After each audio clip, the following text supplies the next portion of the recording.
हम्म।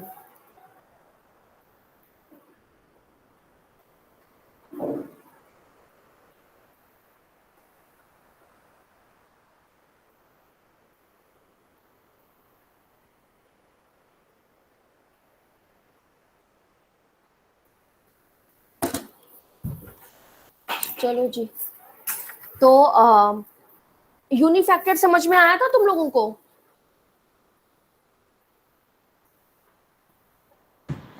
Yes ma'am. क्या समझ में आया था, जरा बताएंगे? कोई रिपीट करेगा? मैम इसमें था जो जैसे यूनिफैक्टर थ्योरी में जो इंसान जैसे उसके अंदर जो भी क्वालिटीज़ हैं वो उसके खुद के लिए ही होती है, मतलब उसकी स्किल्स का पता लगता है, like analysing skills, mathematical skills, जो टेक्निकल स्किल्स होती हैं, हम्म। रादर देन जैसे कि टू फैक्टर थ्योरी में वो जो भी करेगा वो किसी और के भी यूज़ में आ जाएगा, लाइक वो हाँ सिर्फ अपने लिए नहीं दूसरे के लिए भी उसके बेनिफिट के अकॉर्डिंग करेगा। हाँ, फॉर एग्जाम्पल मैंने आपको डिफरेंट प्रोफेशनल्स बताए थे, हम लोग भी यूनिफैक्टर में ही आते हैं, ठीक है ना? हमारे अंदर क्या स्किल है कि we are well educated and we can treat people easily. तो हम क्या कर रहे हैं, हम इस जो हमारी इंटेलिजेंस है उसका उपयोग हम और जो है आम जनता के लिए कर रहे हैं, ठीक है ना? तो हम लोग भी यूनिफैक्टर में आते हैं, आगे चल के पता चलेगा हम सब मल्टीफैक्टर में भी आते हैं। चलो तो फिर इसमें लिखो, थोड़ा सा लिख लो। लिखो द इंटेलिजेंस।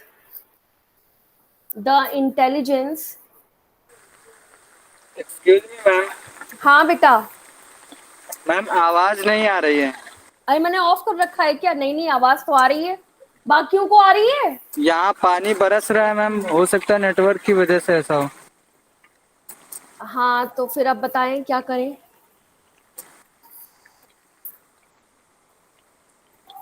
आई, अब आवाज आई?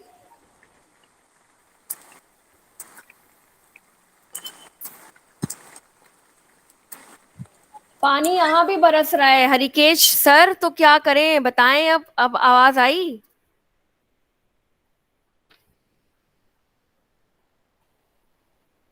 लिखे? नहीं पहुंच रही है आई थिंक मैम।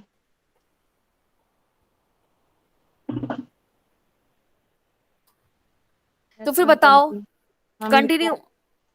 मतलब अब बाकियों को आवाज आ रही है? यस यस मैम आ रही मैम। है। तो यस हरिकेश, मैम। तो फिर बेटा वेट करो, आएगी, तुम्हें भी आएगी, थोड़ी बहुत तो आएगी। चलो लिखो इसमें, इंटेलिजेंस कंसिस्ट ऑफ, क्या लिखवाया था? Intelligence consist of ma'am two आपने फैक्टर टू थ्योरी फैक्टर में थ्योरी लिखना है में ना। मैम अकॉर्डिंग टू लिखवाया था बस। टू फैक्टर थ्योरी में अकॉर्डिंग टू। अकॉर्डिंग टू, ठीक है। इसमें लिखो according to Spearman, SPEARMAN, according to Spearman intelligence consist of, intelligence consist of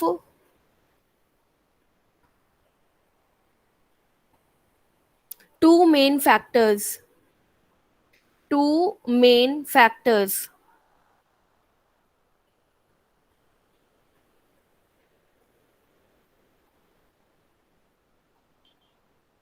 पहला लिखो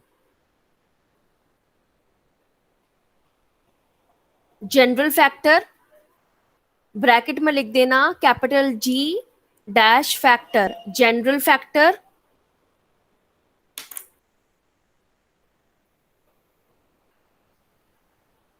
एंड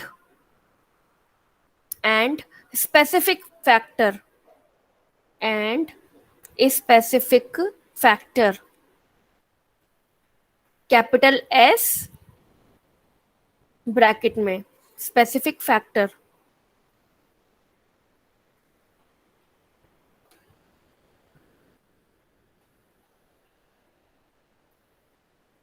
नेक्स्ट पॉइंट लिखो, जनरल फैक्टर या G factor includes, general factor और G factor includes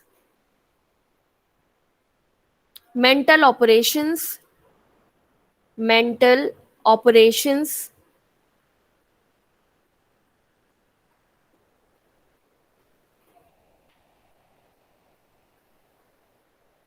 mental operations, bracket में लिखना, those are primary, those are primary and important to perform, those are primary and important to perform.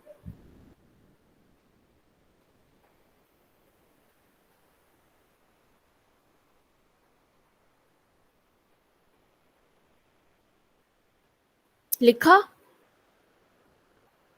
Yes, Yes, ma'am. ma'am. Next point लिखो, specific factors include, specific factors include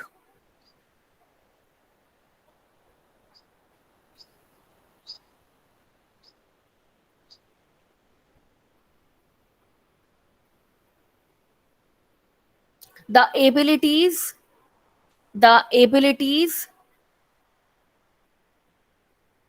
to excel, excel, to excel in our respective domain,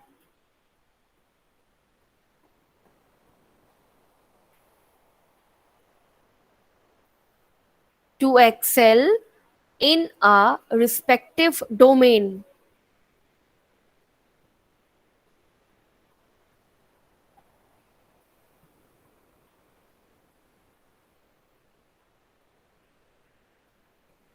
ठीक है, तो जब हमारा जी और S factor मिलके combine काम करता है, तब जो कैटेगरी फॉर्म होती है वो होती है सेकंड फैक्टर, टू फैक्टर या सेकंड फैक्टर थ्योरी। अब इसमें क्या होता है, क्योंकि दो अलग अलग फैक्टर्स मिलके काम कर रहे हैं, आप कॉमनली इंटेलिजेंट तो हो ही, कॉमनली आप अपने काम तो करोगे ही, पर जिस फील्ड में आप हो, जिस डोमेन में आप हो, उसमें एक्सेल करना, ठीक है ना। फॉर एग्जाम्पल, जैसे कॉमनली क्या, 12वीं हम सब ने करी, that is a common domain. उसके बाद में क्या किया हम लोगों ने एंट्रेंस दिया अपनी इंटेलिजेंस का उपयोग करके और बीपीटी निकाला, ये हो गया हमारा स्पेसिफिक। उसके बाद हम फर्दर मोर स्पेसिफिक पे चले गए, अब अलग अलग जो है हम लोग स्पेशलाइजेशन पे आ गए, ठीक है ना। आगे चल के और स्पेसिफिक स्पेशलाइजेशंस होती हैं, ठीक है ना। जैसे स्पोर्ट्स वाले हैं, उनका वो लोग कॉमन कोई एक एरिया को भी चूज कर सकते हैं, ठीक है ना। तो क्या हो जाएगा, इसमें आपने अपने ब्रेन का पूरी तरह से उपयोग किया, plus you are doing something for the community also. समझ में आई? Yes, Yes, ma'am. ma'am. चलो बेटा, नेक्स्ट हेडिंग डालो, multiple theory of intelligence, multiple theory of intelligence.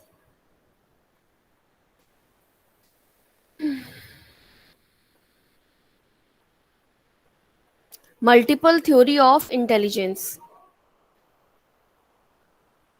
अब इसमें एक टेबल था, पर ये टेबल बहुत काला है, तो मुझे लिखवाना ही पड़ेगा, तुम लोगों तक तो और काला पहुंचेगा, फोटोकॉपी है ना। लिखो इसमें, मल्टीपल फैक्टर का मतलब क्या हुआ कि ये हमारे इनबिल्ट फैक्टर्स हैं, मतलब ये चीज ऑलरेडी हमारे अंदर इनबिल्ट है। जैसे फोन में इनबिल्ट बहुत सारी चीजें आती हैं, गेम्स आते हैं, ठीक है, बहुत सारा इनपुट डेटा होता है। अब वो डिपेंड हमारे ऊपर करता है कि हम उसमें से कितनों का इस्तेमाल कर रहे हैं, ठीक है ना। That goes same with our brain also. Brain में बहुत सारे फैक्टर्स होते हैं जो कि ऑलरेडी इनबिल्ट हैं। अब दैट डिपेंड्स ऑन अस कि हम कितने फैक्टर्स का कितना उपयोग कर रहे हैं, ठीक है। तो इसमें लिखो according to Gardner, according to Gardner, GARDENER, Gardner, all human beings, all human beings, यहां ह्यूमन बींग्स बोला गया है, ऑल लिविंग थिंग्स नहीं बोला गया है, तो ध्यान देना। possess at least, possess at least 8 different types of intelligences, 8 different type of intelligences,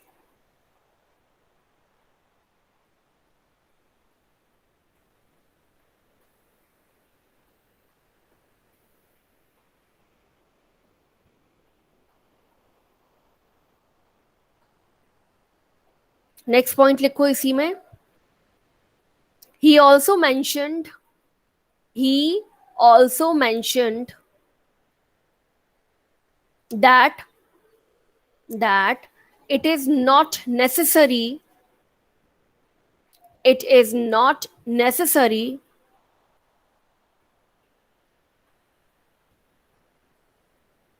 that all the 8 intelligences work, all the 8, Sorry, ma'am. It is not necessary. it is not necessary that all the 8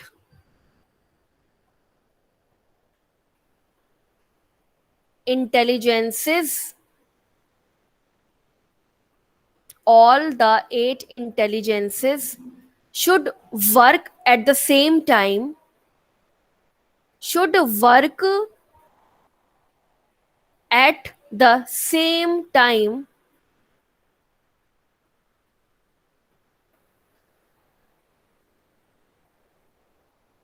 for the same specific reason, for the same specific reason,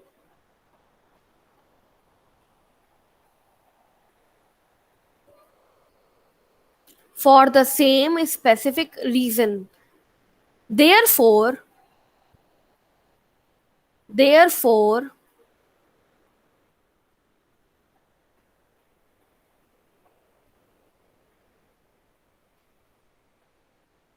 Therefore, the marcation of intelligence, the marcation of intelligence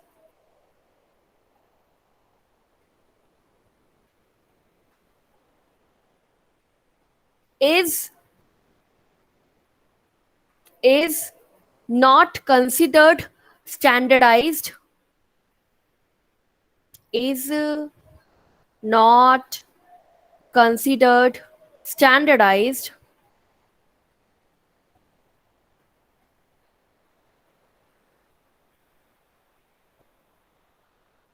for any individual, for any individual.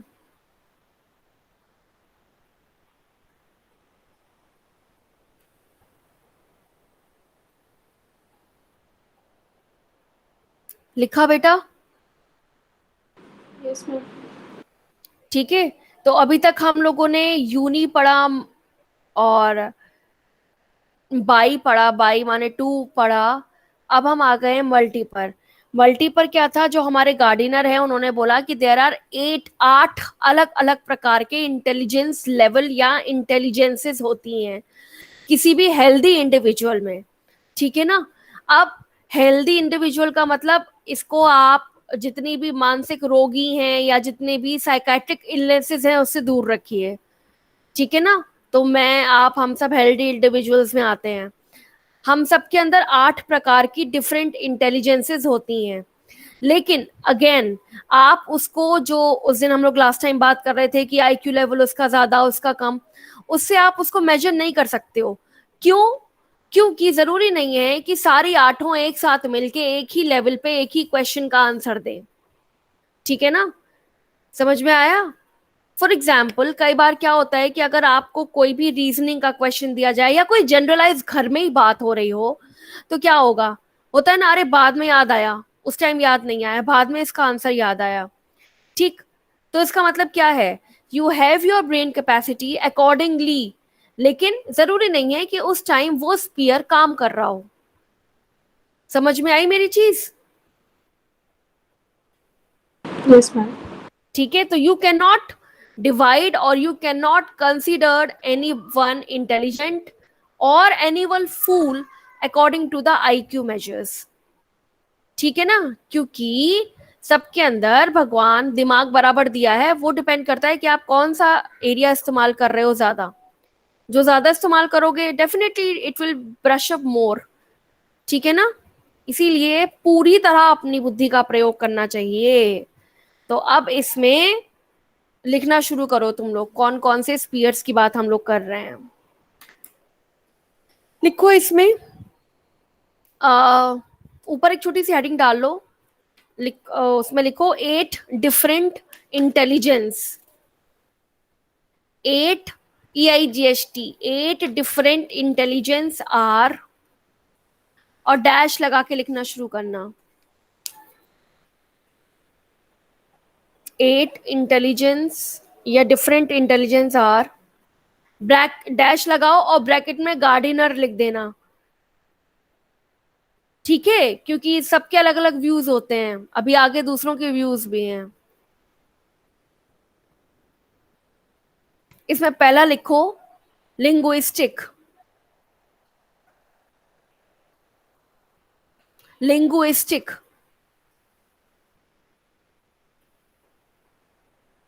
Linguistic का मतलब क्या होता है?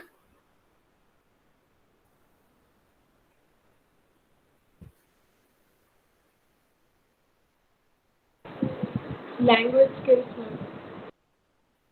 Language skills, right.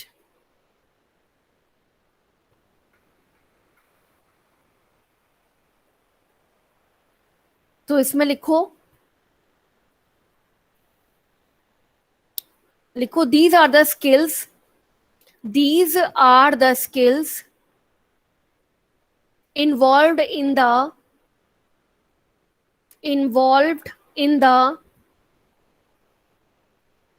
production and use of language, production and use of language.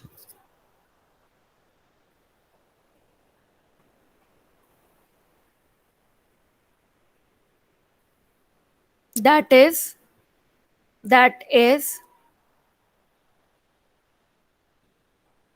it is the capacity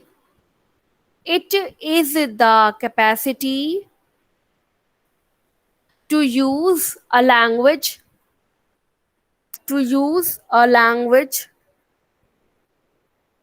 fluently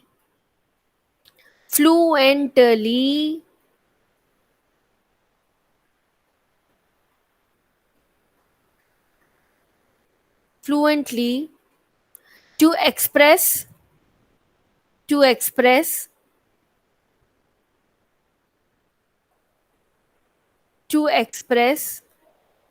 one's ONE', one's thinking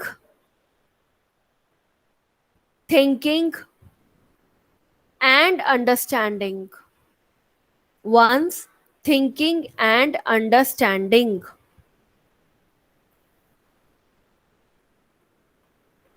ठीक, thinking and understanding.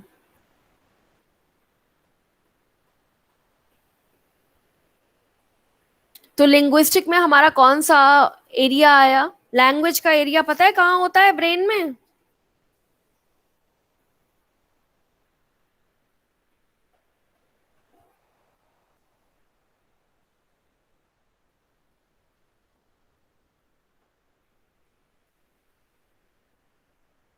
मेरी आवाज आ रही है? Yes ma'am. अच्छा, मुझे लगा लैंग्वेज का एरिया ढूंढने चले गए शायद, out of the league question. Broca's, अच्छा चलो। मैम स्पीच के लिए होता है वो, लैंग्वेज के लिए इसीलिए बेटा थोड़ा पढ़ लेना, थोड़ा ब्रश अप कर लेना neuro, in case you want, otherwise तो चली रही है नैया। तो जो लैंग्वेज का एरिया है that should be very well developed. क्यों? until and unless you express yourself, ठीक है ना, तो सामना वाला won't understand, and when you are not able to express yourself you will be considered an idiot, ठीक है, और a fool। अगर हम IQ क्वेश्चन की बात करें तो उसमें भी if somebody is asking the question and you are not able to express, आपको भले ही आंसर आता हो, ठीक है ना, लेकिन you are just keeping on beating around the bush, not coming to the point, तो क्या हुआ? IQ लेवल तो अपने आप डाउन हो जाएगा ना। समझ में आया? Yes ma'am. तो it is the very first and most important major या कैपेसिटी ऑफ इंटेलिजेंस, ठीक है, लिंग्विस्टिक। अब इसमें दोनों ही जो वेज हैं वो इक्वली लिंग्विस्टिकली इंटेलिजेंट होने चाहिए। मतलब जो आपने बोला वो मुझे समझ में आना चाहिए, ठीक है ना, और जो मैंने बोला वो आपको समझ में आना चाहिए। फॉर एग्जाम्पल, जब हम वाइवा देने जाते हैं और सामने मैम या सर या एग्जामिनर हमसे जब भी क्वेश्चन पूछते हैं एंड व्हेन वी आंसर, तो that linguistic procedure should be very fair and clean, ठीक है ना। फिर दीवार देखना, तो ये तो लिंग्विस्टिक प्रोसीजर नहीं हुआ ना। समझ में आया मेरी बात? Yes ma'am. चलो नेक्स्ट लिखो, next point, logical mathematics. Logical mathematics. अब लॉजिकल मैथमेटिक्स में जरूरी नहीं है कि हम सब आर्यभट्ट बन जाएं, ठीक है। जो एक बेचारा रिक्शे वाला होता है वो हमसे ज्यादा अच्छी गणित जानता है जोड़ने में, सब्जी वाले को 2 मिनट नहीं लगते और हम 1+2+8+9 करते रहते हैं, ठीक है ना। तो we are talking about logical mathematics. इसमें लिखो, it is the scientific thinking, it is the scientific thinking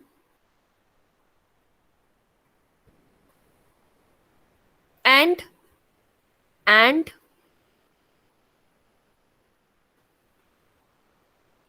calculating the, it is the scientific thinking and calculating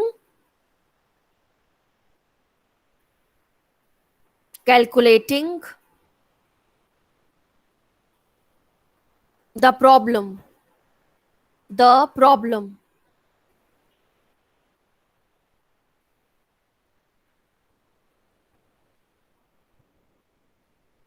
next point लिखो, it involves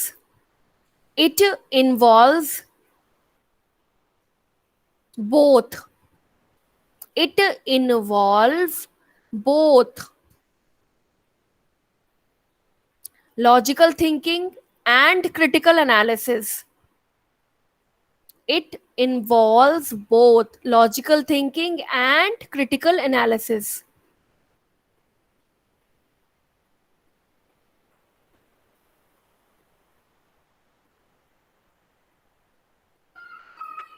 लिखा बेटा? Yes, yes. Yes ma'am. ठीक है। तो आप, जरूरी नहीं है कि आप कितना ज्यादा मैथमेटिकल, आप मैथमेटिक्स में आर्यभट्ट बन जाएं, आप बहुत इंटेलिजेंट हो जाएं, तो दैट डजंट मीन कि आप लॉजिकली बहुत ज्यादा इम्प्रूव्ड हैं या इम्प्रोवाइज्ड हैं, ठीक है ना। अगर आप टॉपर भी हो क्लास के तो जरूरी नहीं है कि आपका आईक्यू लेवल उस टाइम पे लॉजिकल मैथमेटिक्स का उतना अच्छा होगा। समझ में आया? जैसा कि मैं बहुत बोलती हूँ और एग्जाम्पल भी देती हूँ ये वाला, कि घड़ी देखना तो अनपढ़ को भी आता है, और जब हम खुद सीखते हैं या बच्चों को सिखाते हैं तो 5 का पहाड़ा, 5 की टेबल से सिखाया जाता है, ठीक है ना। समझ में आई ये चीज? Yes ma'am. चलो नेक्स्ट लिखो, स्पेशियल। नेक्स्ट पॉइंट लिखो, special, SPATIAL, special.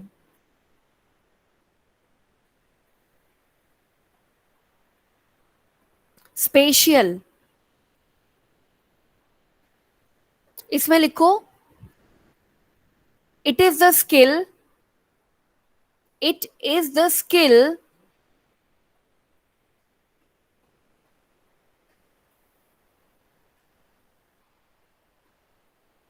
that involves in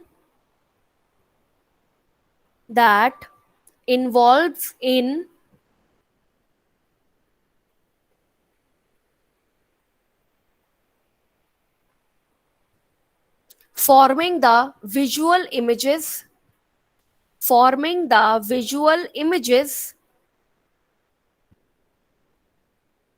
and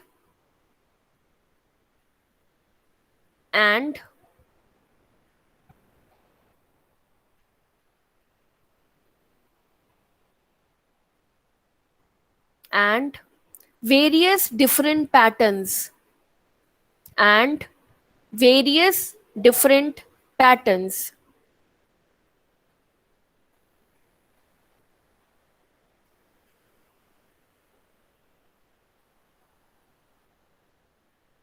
Next point लिखो. Spatial refers to the ability. Spatial, spatial, spatial refers to the ability of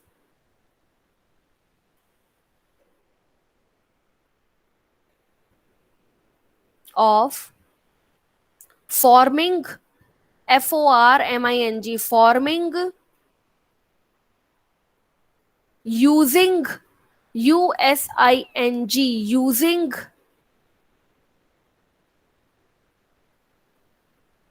forming, using, and transforming mental images. Forming, using, and transforming mental images. mental, mental images.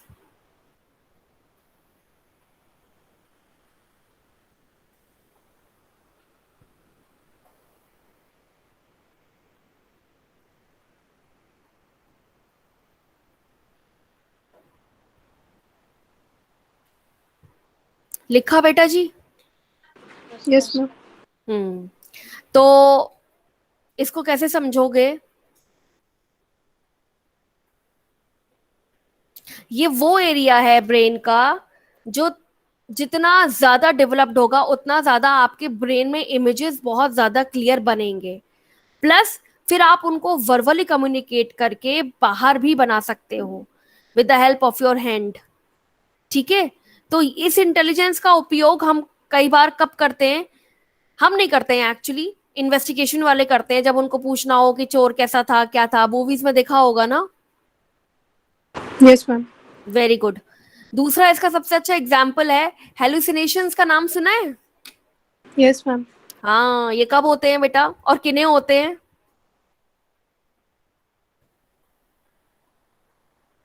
Ma'am ये psychological disorder भी होता है, psychologically. ये it is a psychological disorder. जब साइकोसिस या कोई भी normal, खाली hallucinating is also a disorder in itself.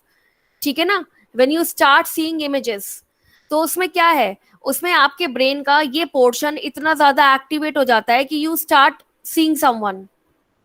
ठीक है ना, कि समथिंग इज स्टैंडिंग देयर, या कुछ है या कुछ नहीं है. ठीक है ना. आप इसको एक्टिवेट करने के भी कई कई तरीके होते हैं. जब हम, for example, very good example, छोटे बच्चे को सुला रहे हैं तो सो जाओ नहीं तो भूत आ जाएगा, देखो वहां अंधेरे में भूत खड़ा हुआ है. ठीक है ना. तो हम क्या कर रहे हैं? We are verbally activating this area of the brain. ठीक है, स्पेशल एरिया. तो बच्चे को भूत दिखाई देने लगता है एक्चुअली. समझ में आया बेटा ये चीज? Yes ma'am. ये हमने वर्बली किया. बाकी कोई भी हॉरर मूवी देख के या कुछ भी देख के यू स्टार्ट हेलुसिनेटिंग योरसेल्फ. ठीक है, तो इसमें जरूरी नहीं है कि आपको कोई मेंटल डिसऑर्डर ही हो उसके बाद ही आप हेलुसिनेशंस में जाएंगे. तो इसके दोनों एग्जांपल समझ में आए? Yes ma'am. अगेन किसी ने ये नहीं पूछा कि मैम ये इंटेलिजेंस का पार्ट कैसे हो गया है. ये इंटेलिजेंस का पार्ट ऐसे हो गया बेटा क्योंकि आप किसी भी चीज को अपने दिमाग में इमेजिन कर रहे हैं and then you are bring it on paper. ठीक है ना. तो जरूरी नहीं है कि इसमें भूत प्रेत ही इन्वॉल्व हो, इसमें आपकी अपनी इमेजिंग भी इन्वॉल्व होती है. फॉर एग्जाम्पल, जिसने सबसे पहला हेलीकॉप्टर बनाया होगा, ही मस्ट बी हेलुसिनेटिंग, है ना. उसने कुछ तो इमेजिन किया होगा कि कैसी, क्या फिगर रहेगा उसका, कैसी उसकी डिजाइन होगी, फिर उसको उसने इमेजिन करके पेपर पे उतारा होगा. ठीक है ना. And then he must have worked hard. वैसे पहला प्लेन किसने बनाया था? जस्ट ऐसे ही पूछ रही हूँ.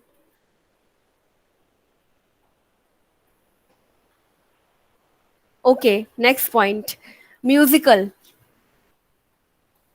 ये पॉइंट समझ में आया? Yes ma'am. चलो, यस मैम. नेक्स्ट हेडिंग, मतलब नेक्स्ट पॉइंट लिखो म्यूजिकल. इसमें लिखो it is the ability It is the ability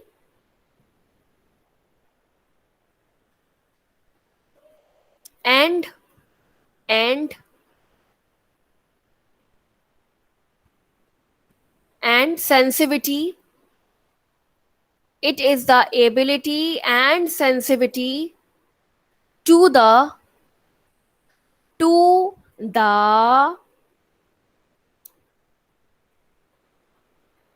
understanding of to the understanding of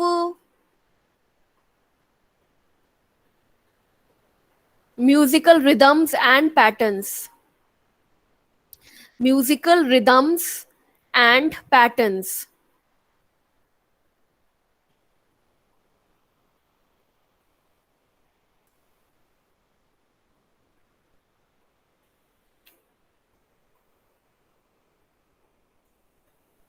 next point लिखो इसमें,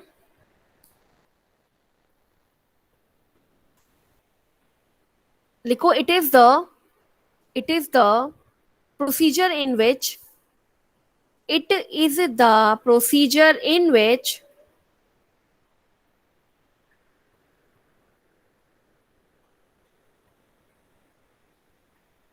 different patterns of music, different patterns of music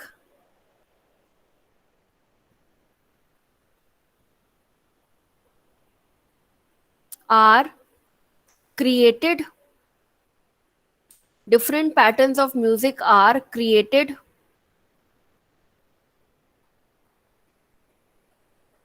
produced and manipulated.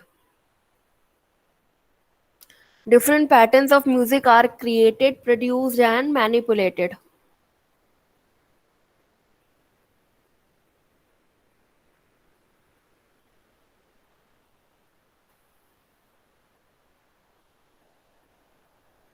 लिखा बेटा? Yes, ma'am. So why music? Music को क्यों involve किया इन्होंने intelligence में? Ma'am क्योंकि जो म्यूज़िक किसी के दिमाग में भी आता है कि किसको क्या लगाना है, तो उसमें भी वो अपनी इंटेलिजेंस यूज़ करता है, क्योंकि वो हर म्यूज़िक अलग-अलग ही होता है, कोई भी रिपीट नहीं होता है। सो जो शार्प माइंड या जिनका वो ब्रेन का एरिया ज़्यादा डेवलप होता है, लोग ज़्यादा अच्छा म्यूज़िक या कंपोज़ कर पाते हैं, जो भी कंपोज़र्स हैं लाइक उनका। नेहल कुछ बता रही? we actually have 7 सुर ना, तो वो 7 सुरों को डिफरेंट स्केल्स में यूज करके म्यूजिक बनाना और हर बार अलग music banana, that is something we can say is genius. That's why A.R. Rahman is genius. और कोई? मैम लाइक म्यूजिक में कौन सा रिदम है, कौन सा लिरिक उसमें पड़ा, ये आइडेंटिफाई करना, तो ये भी मैम इंटेलिजेंस हो गया। अच्छा, और अगर मुझे नहीं आता तो मैं क्या हूँ? मतलब म्यूजिक के अकॉर्डिंग तो मैं देखो, म्यूजिक इज एवरीवेयर। जब मैं बात कर रही हूँ, this is also music. Language is a form of music. You are not providing any rhythm to it, ठीक है ना? रिदम नहीं है लेकिन म्यूजिक है। लैंग्वेज इज म्यूजिक, ठीक है ना? तो music is considered a very invital and important part.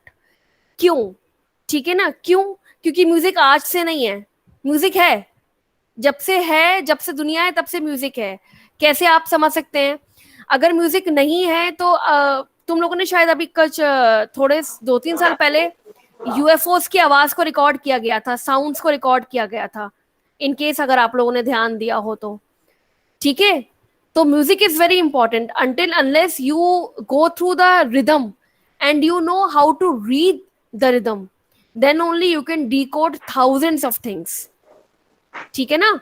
तो म्यूजिक को यहाँ पे म्यूजिक गाना की कोई भी ऐसे रोमांटिक सॉन्ग और something, that is not music, ठीक है ना? Music is a part of decoding various things. अगर आप हमारे हिंदू कल्चर की बात करें तो जो ओम है, सबको पता है ना ओम क्या है? हाँ, तो ओम वो बड़े ओ की मात्रा नहीं है केवल। ओम में there are 56 different rhythms and सुर, ठीक है ना? तो उसमें क्या है, आप अगर एक ओम बोल रहे हो, कभी अगर ध्यान से ध्यान लगा के ओम बोलोगे तो पता चलेगा तुम्हारी बॉडी अपने आप स्ट्रेट स्ट्रेट स्ट्रेट होती चली जाएगी, है ना? लेट के स्काउच होके कोई ओम नहीं बोल पाता है। तो यहाँ पे म्यूजिक का मतलब गाना और ये सब नहीं, म्यूजिक का मतलब होता है D coding the activity of brain, ठीक है ना?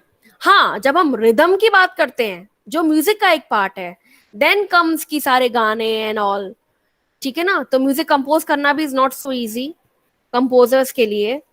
दूसरी चीज, जब जो भी फॉर्म में हम लोग बात कर रहे हैं, तो हमारे बीच में जो एयर पार्टिकल्स है ना, दे आर ऑल वाइब्रेटिंग। ये चीज तो सबको पता होगा कि है ना, because sound needs a medium to travel, you can not talk in vacuum. ये चीज तो पता है ना? तो Yes, ये ma'am. तो ये जो मीडियम है, ये मीडियम रिदम क्रिएट करता है और म्यूजिक को एक्सपोजर मिलता है। समझ में आया? Otherwise music is nothing without a medium. तो जब भी हम लोग एस्ट्रोनॉटिकल एविडेंसेस की बात करते हैं, तो हमने जितनी भी डिकोडिंग करी है और जितना भी ये ज्ञान बटोरा गया है कि एलियंस हैं, ये हैं, तो ये सब म्यूजिकल वेवलेंथ के थ्रू ही डिकोडिंग हुई है। समझ में आया बेटा जी? Yes, ma'am. यहाँ पे नॉर्मल म्यूजिक की बात नहीं हो रही है, ठीक है ना? मैम नॉर्म हाँ, मैम नॉर्मल म्यूजिक की बात नहीं हो रही, लेकिन एक एग्जांपल है, तानसेन ने अपनी म्यूजिक से आग लगा दी थी जंगल में और वो बारिश कर देते थे। हाँ, तो मतलब क्या है इसका? मैं मतलब म्यूजिक पढ़ रहे हैं ना कि मतलब साउंड नीड्स मीडियम और ये सब, तो कुछ ना कुछ तो। नहीं, कुछ ना कुछ नहीं, बिल्कुल सीधा सीधा इम्पैक्ट है। He was so intelligent in this frame of mind, he was so intelligent, ठीक है ना? तो इसमें क्या हुआ, वो अपने चीज के एक्सपर्टीज थे, है ना? तभी तो वो क्या दिए जला देते थे और बारिश कर देते थे। तानसेन। तो इसका मतलब क्या था, उनका जो वेवलेंथ जो म्यूजिक का था, वो साउंड इफेक्ट वो इतना ज्यादा हाई था कि जितने भी पार्टिकल्स, मैंने अभी क्या बोला, we need a medium. Medium. तो जो मीडियम है वो इतना ज्यादा एक्टिवेट हो जाता था कि चीजें, थिंग्स स्टार्ट हैपनिंग, ठीक है ना? But again that too requires a lot of practice, है ना? वो Yes, ऐसे ही ma'am. वो ऐसे ही नहीं होता है। समझ में आया? Yes ma'am. चलो, तो म्यूजिक ये इम्पोर्टेंट है, थोड़ा समझने वाला चीज है, क्योंकि ऐसे तो फिर बहुत सारी चीजें हैं, डांस है, ये है, पर हम लोग यहाँ पे पर्टिकुलरली किसी म्यूजिक की बात नहीं कर रहे हैं, ठीक है ना? अब नेक्स्ट अब नेक्स्ट पॉइंट लिखो, bodily bodily काइना bodily काइना anaesthetic.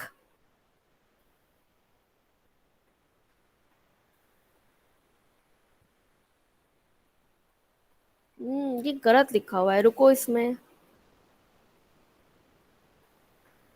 Kinaesthetic होना चाहिए, लिखो इसमें bodily kinesthetic. Bodily kinesthetic, KINAESTETIC,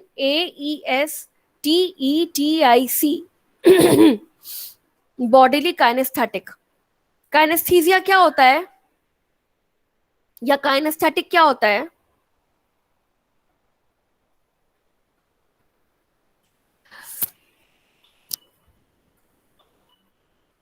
hmm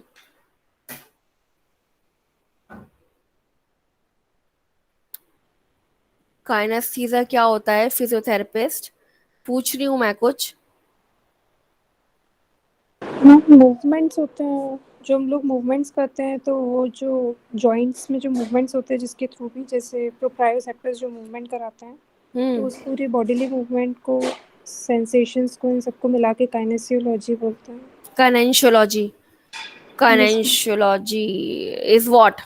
Kinesiology is what? Kinesiology is study of movement of joints, और ये पूरा Movement. कंबाइंड होता है, लाइक मसल्स हेल्प कराती हैं जॉइंट मूवमेंट में, तो इसमें जो पूरा जॉइंट में प्रोप्रायोसेप्टर्स होते हैं जो रिकॉग्नाइज करते हैं कि हाँ आप इसको लाइक फ्लेक्स होना है, एक्सटेंड होना है, तो उस पूरे इस पैटर्न को या पूरे इस प्रोसेस को काइनेस्थेटिक बोलते हैं।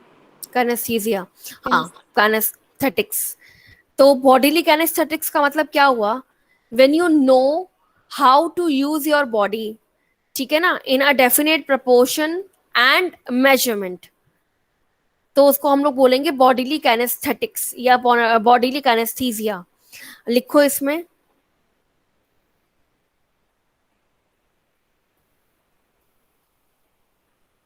लिखो, it involve the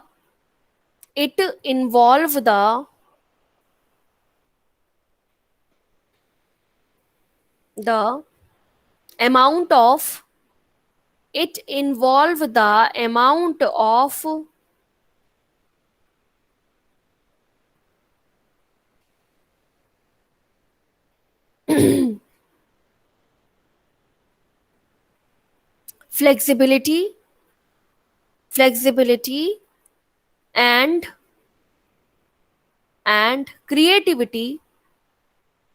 flexibility and creativity,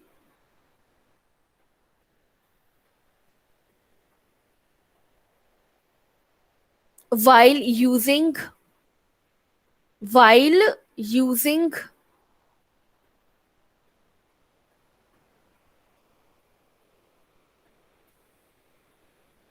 some portion or whole of your body movements,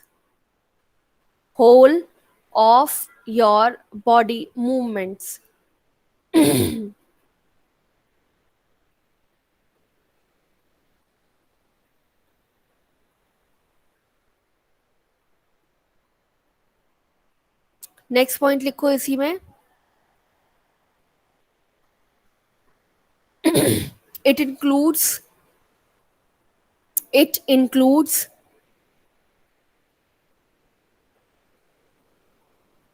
the display or construction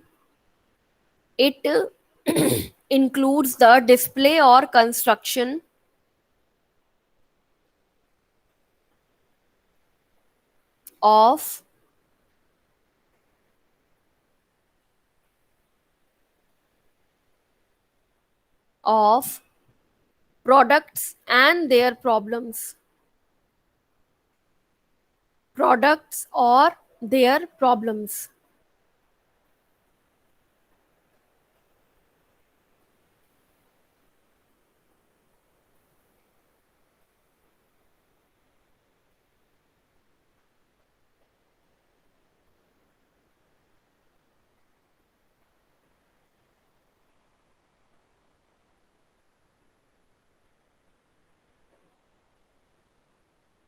लिखा?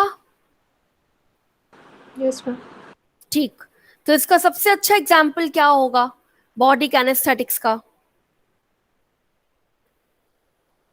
कोई तो अच्छा सा एग्जाम्पल, बड़ा कॉमन सा भी है। हम रनिंग के टाइम या वो सब, और जब आपको मल्टीपल मूवमेंट्स का टास्क करने हो, लाइक जंप भी करना हो रनिंग के साथ, लॉन्ग जंप में लाइक। और कोई अच्छा सा एग्जाम्पल दो, कुछ इजी सा दे दो तो। हाँ, सबसे बढ़िया एग्जाम्पल तो डांसिंग ही है इसका, है ना? कैसे तान्या, डांसिंग क्यों है? जब आप डांस कर रहे होते हो तो you are using each and every part of your body, I hope, है ना? Yes ma'am. See while running तो बेसिक पोर्शन क्या यूज हो रहा है? अगर आप रन कर रहे हो तो बेसिक पोर्शन आपका क्या यूज होता है? पैर, लोअर लिम्स, है ना, और थोड़ा बहुत अपर लिम्स का यूज रहता है, ठीक है ना? Yes ma'am. या आप जंपिंग कर रहे हो तब भी आपका whole body is not involve, लेकिन व्हेन यू आर डांसिंग तो there is whole body involvement. अब यहाँ पे बॉडी का मतलब ये दिखने वाली चीजें नहीं, ठीक है ना, अंदर की चीजें भी, अंदर भी जो तुम्हारे ऑर्गन्स अलग अलग सिचुएटेड हैं, रखे हुए हैं, लगे हुए हैं, ठीक है, उनका भी यूज होना। समझ में आया? दूसरी मोस्ट इंपॉर्टेंट बात, यहाँ आजकल की डांसिंग की बात नहीं हो रही है, ठीक है ना, वो हिप हॉप और लॉकिंग पॉपिंग और पता नहीं क्या। Ma'am Zumba, Zumba dance. अरे आने तो दो, आने तो दो बेटा। कभी क्लासिकल का भी नाम सुना है? एक जमाने में क्लासिकल हुआ करता यस था। Ma'am. Yes classical ma'am. Dance. हाँ, तो हमारे देश में तो बहुत सारे क्लासिकल डांसेस हैं, भरतनाट्यम, कुचिपुड़ी, कथक, कथक। कथक। कथक। हाँ, तो ये सारा बकवास हटा के अगर आप क्लासिकल डांसिंग की तरफ आएंगे तो आप सब सारे डांसेस में एक कॉमन चीज आप देखते हैं, वो है मुद्रास, मुद्रा, मुद्रा बनाना। देखिए कभी? Yes ma'am. हाँ, तो what is this mudra? This mudra is involvement of the outer as well as the inner body complexes, ठीक है ना, समझ में आया? Yes ma'am. तो this is what is body kinesiology यहाँ पे मतलब है, ठीक है ना, the way of expression, the way of solving any sort of problem, ठीक है ना, is through a proper dancing procedure. For that matter yoga is also a form of dance, ठीक है ना। बस उसमें क्या है, देर इज जितना भी हमारा आउटर बॉडी है जो हमको दिखाई देती है, हाथ पैर सर, इनका इन्वॉल्वमेंट कम होता है rather than involving the inner body parts.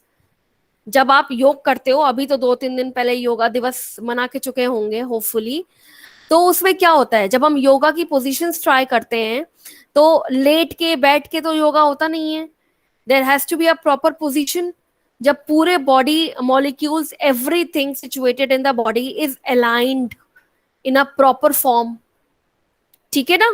तो इसमें क्या है, internal plus external, whole of a body is used. मेरी बात समझ में आ रही है? Yes ma'am. ठीक है ना। तो best example is yoga, best example is classical dancing, ठीक है। बाकी डांसिंग तो ठीक है, तो डिफरेंट फॉर्म्स ऑफ डांसिंग है, यू कैन नॉट हेल्प, ठीक है, समझ में आई ये बात बेटा? Yes ma'am. ठीक। अब ये एक इंटेलिजेंस का पैरामीटर क्यों है? जैसे म्यूजिक एक पैरामीटर था for D coding, dancing is also a very good parameter, ठीक है ना। अब this is D coding the body analysis, पूरी जो बॉडी की हमारी एनालिटिकल सिचुएशन है ये उसकी डी कोडिंग होती है, इसीलिए इसको हम लोगों ने एक इंटेलिजेंस पैरामीटर में काउंट किया है। समझ में आया? अब इसका मतलब ये बिल्कुल नहीं है कि जो अच्छा डांस कर रहा है वो इंटेलिजेंट हो गया, ही कैन बी अ डम। समझ में आई ये बात? यस मैम, लेकिन मैम ये जो बॉडीली काइनेस्थेटिक है, हाँ, तो ये तो हम कोई भी पोजीशन करें, इवन हम वॉक भी कर रहे हैं या हम कोई छोटी से छोटी चीज भी कर रहे हैं, तो उसमें भी वो इन्वॉल्व, इंटेलिजेंस हो ही रही है। हाँ उसमें भी इंटेलिजेंस। मैंने क्या बोला, ये सिर्फ एक एग्जाम्पल है जो मैंने दिए, they are the better examples. नहीं तो डांस तो हर कोई कर ही रहा है, कितने सारे अच्छे अच्छे एग्जाम्पल्स हैं डांस के, तो है ना। तो any movement is considered to be a bodily kinematics, लेकिन जो मोस्ट इंपॉर्टेंट चीज है यहाँ पे वो ये है कि there should be full involvement, ठीक है ना। और फुल इन्वॉल्वमेंट का मतलब ये नहीं होता कि जो चीज बाहर दिख रही है उसका भी, जो चीज अंदर है उसका भी, बॉडी इंक्लूड्स एवरीथिंग, आई होप, है ना। Yes ma'am. Yes.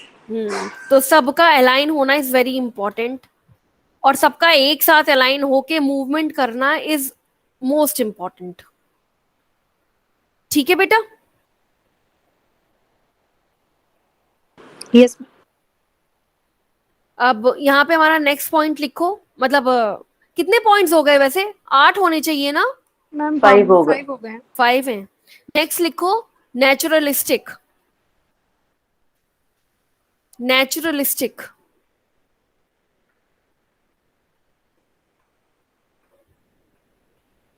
Naturalistic, nature, nature, इसमें लिखो it is the sense of It is the sense of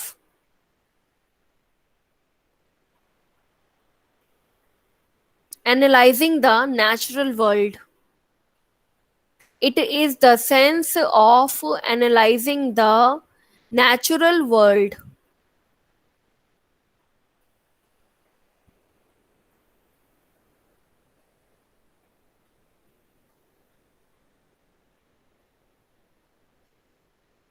next point लिखो.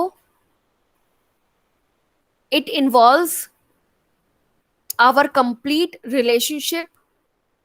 It involves our complete relationship with the nature. With the nature.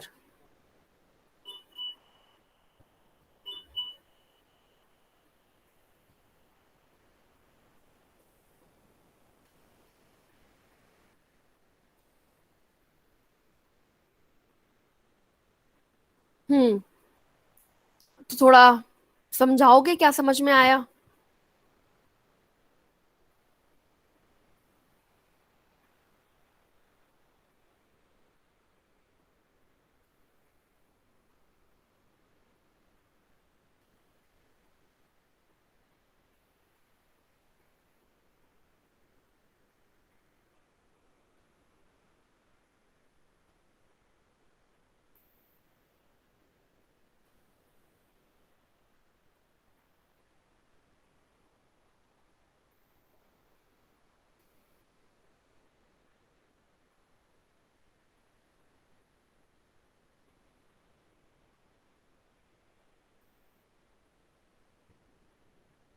Gone with the wind हो गए क्या? No ma'am. आजकल तो बड़ा fashion है भाई, नेचुरोपैथी, ये नेचुरल, वो नेचुरल. तो बताओ थोड़ा.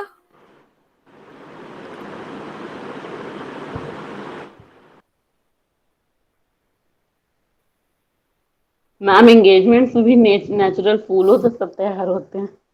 मैम ऑर्गेनिक से भी हो सकता है, जैसे आजकल ऑर्गेनिक का फैशन चला हुआ है. हाँ, सॉरी मैं नाम भूल गई थी. Organic, right. हाँ.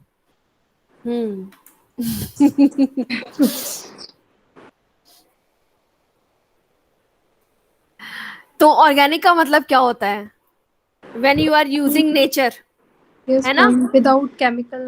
Without chemicals. हाँ, पहले क्या होता था, हमारे जो पूर्वज थे वो काफी साल जिंदा रहते थे because they used to live in the nature only. ठीक है ना? हमारा उल्टा हो गया है. Now we have started bringing nature at home. Otherwise we were living in the nature. Nature was our home. तो we used to survive a lot. ठीक है? तो अब क्या है, now we are surviving in chemical world. तो यहाँ पे क्या है, यहाँ पे जो इंटेलिजेंस है वो देखी जाती है कि आपका कितना अपने नेचुरल एनवायरनमेंट में सर्वाइवल रेट है. ठीक है ना? आप कैसे नेचर को सर्वाइव कर सकते हो. समझ में आई ये चीज? इसका मतलब ये नहीं है कि आपने क्या ऑर्गेनिक चीजें इस्तेमाल करी. इसका मतलब ये है कि there is two way connection. आपने नेचर को क्या दिया और नेचर ने आपको क्या दिया. Plus they are measuring the intelligence accordingly. ठीक है? अब इसको हम कैसे समझेंगे जब हम टू वे थ्योरी की बात करते हैं? तो what we gained from nature and what we returned back. तो actually तो we are not returning back anything, but yes we are gaining a lot of things from nature. ठीक है ना? अब returning back का मतलब है कि we used to plant more trees, है ना? less chemical waste. पर ये चीज अभी नहीं हो रही है. ठीक है ना? no use of ACs, no use of perfumes. ठीक है? ये चीज समझ में आई? तो अगर हम बीइंग नेचुरल की बात करें तो we should consider everybody zero. ठीक है ना? Because nobody is doing any bit for nature. तो ये नेचुरलिस्टिक बात आपको समझ में आई? मैम लेकिन इसमें ये भी है ना, जैसे इसमें तो अपब्रिंगिंग पे भी डिपेंड करता है आप किस जगह ब्रॉटअप हो. जैसे गांव के लोग हैं वो आज भी इस चीज़ पे रिलाई करते हैं एंड वो काफ़ी नेचर से जुड़े हुए हैं. नेचर से तो जुड़े हुए हैं, पर बेचारे जो खाद डालते हैं वो तो नेचुरल नहीं होती ना बेटा। Yes ma'am. तो अगर ऐसे देखा जाए तो nobody is returning anything to nature. Ma'am आदिवासी। राइट, आदिवासी मैं भूल गई थी, उनको भी इंक्लूड करना चाहिए था। ठीक है ना, लेकिन अब बहुत कम आदिवासी है दीपानिता। एंड एग्जॉटिक हो गए मैम वो भी। हाँ नहीं, बात वो नहीं है कि, लेकिन यार what they are giving back except for the faecal matter, what the hell are we giving back to nature? हैं? कुछ काम का दिया है? कभी एक पौधा लगाया हो?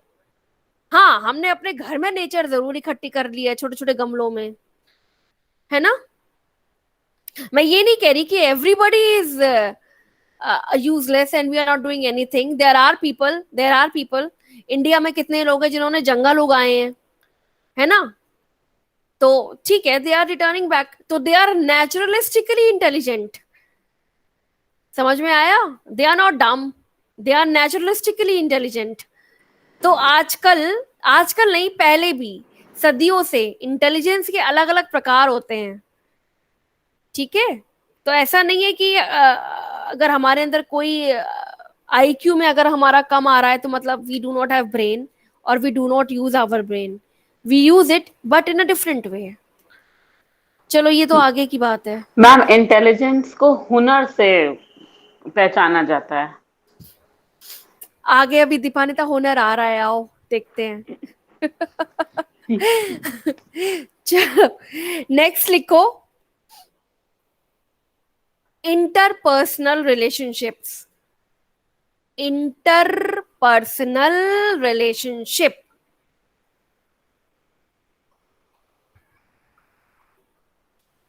इसमें लिखो it is the sensitivity, it is the sensitivity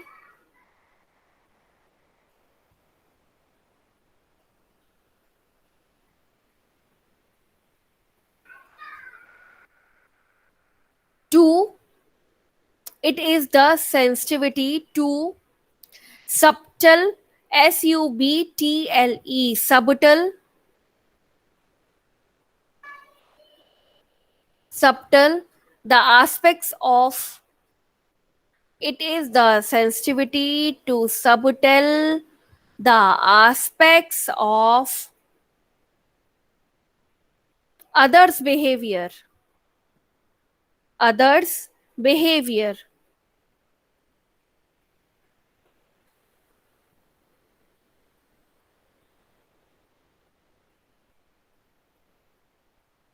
ठीक, नेक्स्ट पॉइंट लिखो इसी में,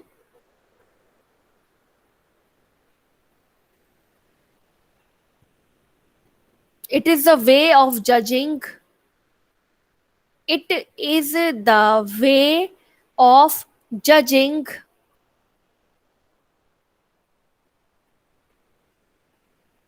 and understanding, and understanding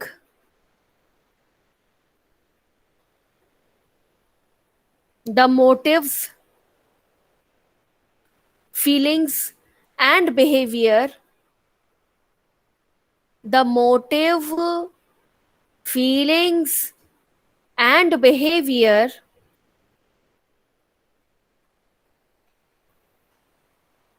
of another individual, of another individual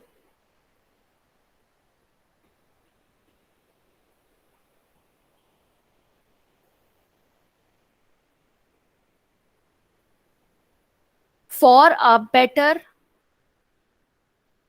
for a better relationship, for a better relationship।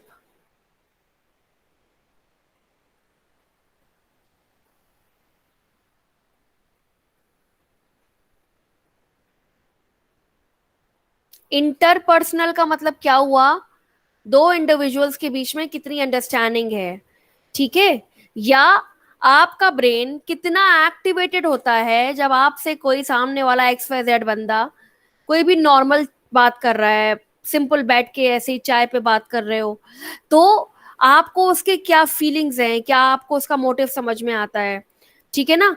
Plus आपका ब्रेन कितना एनालिटिकल है at that very movement, ठीक है ना। This is very important. क्यों? क्योंकि जो ब्रेन होता है it always analysis whether you are talking to a known or whether you are talking to any unknown, ठीक है ना। तो जब भी आपका टॉकिंग प्रोसीजर या आपका लिंग्विस्टिक प्रोसीजर चालू रहता है, आप बात कर रहे होते हो, उस दौरान भी आपका ब्रेन जो है वो एक्टिवेटेड होता है एंड इट डिफाइंस, ठीक है ना, कि सामने वाले बंदे का मोटिव क्या है, फीलिंग्स क्या है, व्हाट इज ट्राइंग टू से और डू और with his act of speech. ये चीज समझ में आई? जब हम नॉर्मल भी किसी से बात कर रहे होते हैं तो हम यही सोच रहे होते हैं ना कि ये, फॉर एग्जाम्पल अगर मान लो मुझे कुछ जरूरत है तो मैं आपके पास आई, तो आपको समझना पड़ेगा ना कि मुझे क्या जरूरत है, या मुझे तुम्हारी बुक चाहिए, ठीक है। तो क्या होता है, your brain is analytical at that very movement, और अपने आप ब्रेन में आने लगता है। तो दीपानिता मना कर देती है, नहीं मेरे पास तो किताब ही नहीं है, मैंने तो ली ही नहीं, मैंने तो नोट्स ही नहीं बनाए। ऐसा होता है। मतलब at the very moment you start thinking कि मैं इसको कैसे रफा दफा करूं। एक एग्जांपल दे रही हूँ मैं छोटा सा, यस मैम, यस। है ना। तो क्या है, इसमें दो प्रोसीजर साथ में काम कर रहे हैं, हमारा पहला वाला लिंग्विस्टिक वाला प्लस ये वाला, जहां पे ब्रेन एनालिसिस कर रही है कि how to deal with the situation in the very that movement. समझ में आई ये बात? Yes ma'am. Yes ma'am. And it is a very important aspect of intelligence, ठीक है ना। Because people sometimes you really don't know how to act in in the situation, ठीक है ना। और उससे क्या होता है, समटाइम्स हमारा आईक्यू लेवल भी कम हो जाता है, तो हमको टफर मान लिया जाता है। But actually we are not toughers, क्योंकि बाकी के साथ जो हमारे प्रोसीजर्स हैं वो तो काम कर ही रहे हैं। अब नेक्स्ट लिखो, intra personal relationship. Intra personal relationship, पहला वाला इंटर था, ये इंट्रा है। पहला वाला दो व्यक्तियों के बीच में था, ये वाला खुद से ही है, खुद के लिए। लिखो इसमें,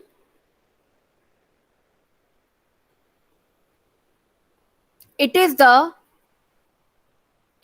the awareness of,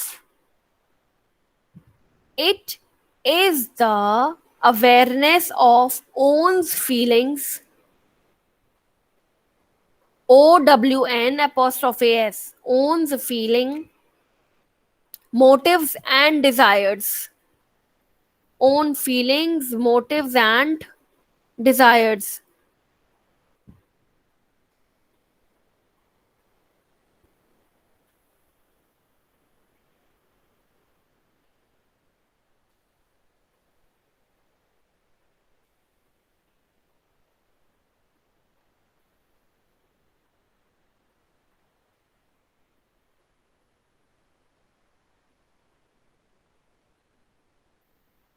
next point लिखो,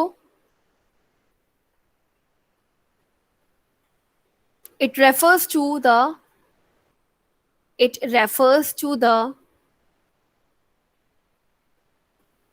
knowledge of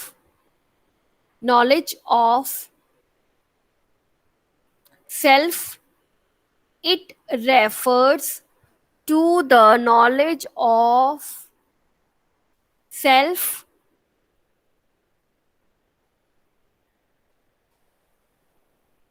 internal strength, self, internal strength,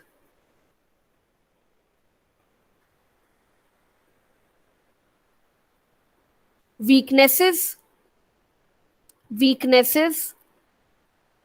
and limitations, weaknesses and limitations,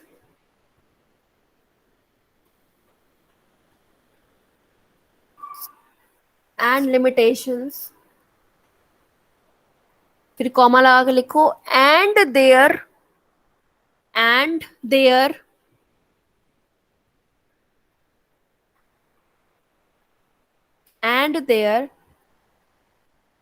effective use and their effective use in dealing with others. In dealing with others.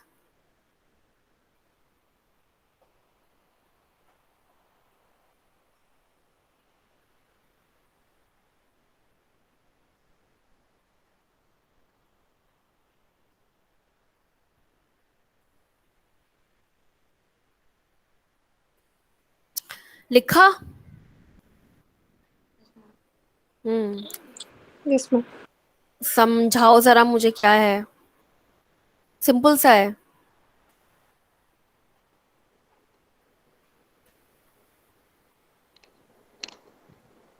Ma'am ये इसके बारे में ये है कि अपनी क्या फीलिंग्स हैं, क्या भावनाएं हैं, क्या मोटिव्स हैं, हमें क्या चाहिए क्या नहीं चाहिए, उसके बारे में जागरूक होना। हमारे अंदर क्या कमी है, हमारे अंदर की क्या ताकत है, कितनी क्षमताएं हैं, किस चीज को लेके क्या उत्सुकता है, किस चीज को लेके हम अपने आप को कमजोर समझते हैं कि हमसे नहीं हो पाएगा, हम दूसरों से नहीं मुकाबला कर सकते, हम दूसरों के सामने नहीं प्रस्तुत हो सकते। कंपैरेटिव एनालिसिस, हाँ, इट इज कॉम्प्लेक्स आ जाता है कभी कभी। हाँ, it is like self analysis. ठीक है ना? सेल्फ एनालिसिस प्लस उसकी रेमेडीज भी खुद ही ढूंढना कि हमारे अंदर क्या कमी है और हमें उसको कैसे ओवरकम करना है। ठीक है ना? So this is very important. Once you are क्या बोलेंगे, intrapersonal relationship is very strong, then only you can use other 7 points. ठीक है ना? If you know what are your weaknesses, then it is easy to overcome them. At least you try to overcome them. जब पता ही नहीं है कि हमारी कमी क्या है तो फिर कैसे आगे बढ़ेंगे? क्यों भाई, ऐसा होता है क्या? Yes ma'am. चलो जी, तो ये 8 पॉइंट समझ में आए आपको? Yes ma'am. और ये 8 पॉइंट सारे ह्यूमन बीइंग्स में होते हैं, सारे इंसानों में होते हैं। बस ये है, डिपेंड करता है कि हम कौन सा पॉइंट ज्यादा इस्तेमाल कर रहे हैं। ठीक है? तो अगर हम 8 पॉइंट एक साथ इस्तेमाल कर रहे हैं तो वी आर तो सुपर ह्यूमन। ठीक है ना? और अगर हम इन 8 में से भी जनरली अगर एक आधा भी इस्तेमाल कर लेते हैं तो we are fit for survival. है ना भाई? Yes, ma'am. Because some of us are not using even the one single, है कि नहीं भाई? लिंग्विस्टिक तो हम लोग इस्तेमाल कर ही लेते हैं एटलीस्ट।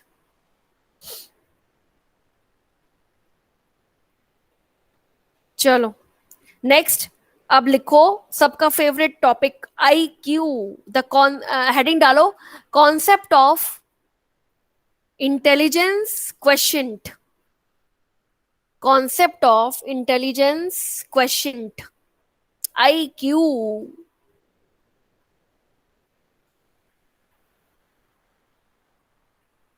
तो जैसा मैं हमेशा कहती हूं वैसा ही मैं आज भी कहूंगी बेटा, IQ level does not decide कि आप कितने इंटेलिजेंट हो।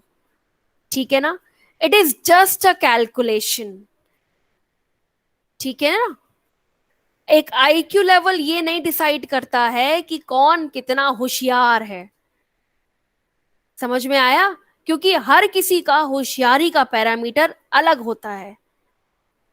ठीक है?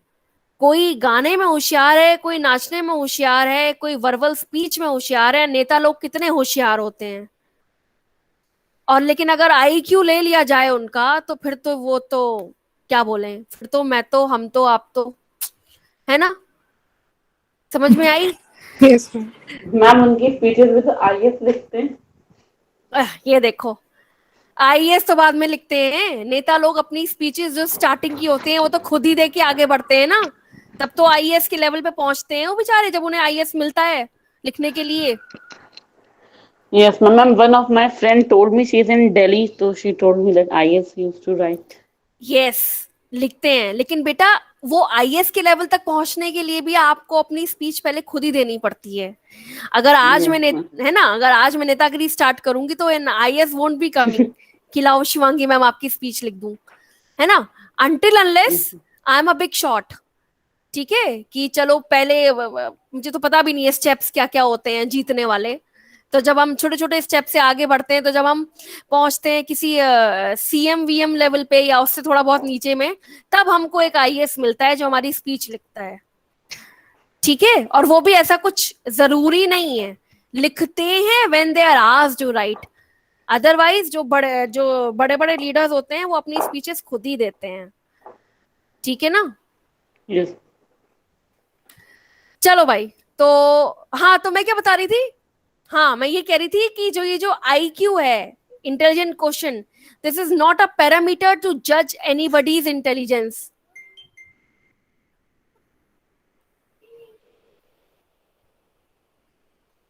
ओ, नेचर्स कॉल हो गया।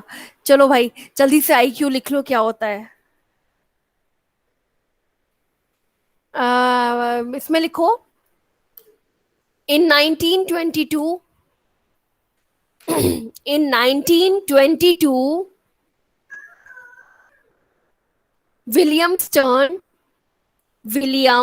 Stern, William Stern,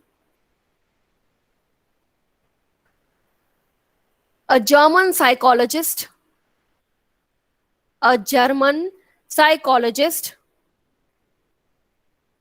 derived the concept of intelligent quotient. Derived the concept of intelligent question.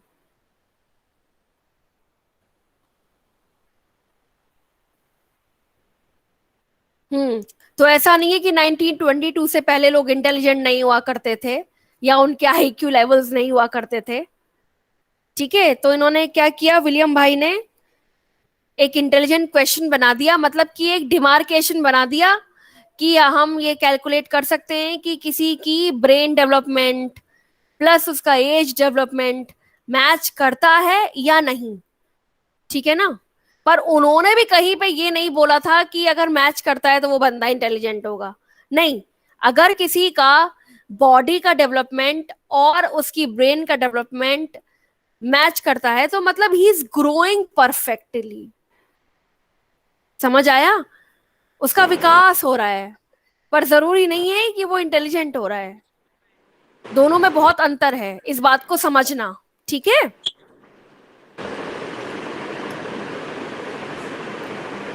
चलो इसको लिखो, बेटा, लिखो IQ is the ratio between IQ is the ratio between an individual's mental health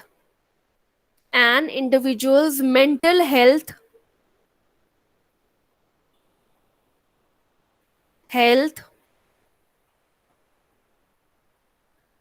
divided by his chronological age या chronological age, chronological age और chronological age,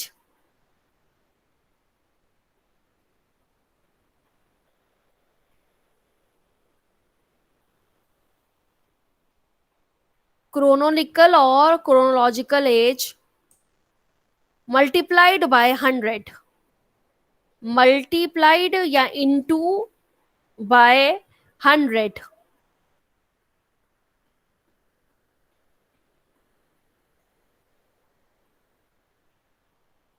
bracket में लिखो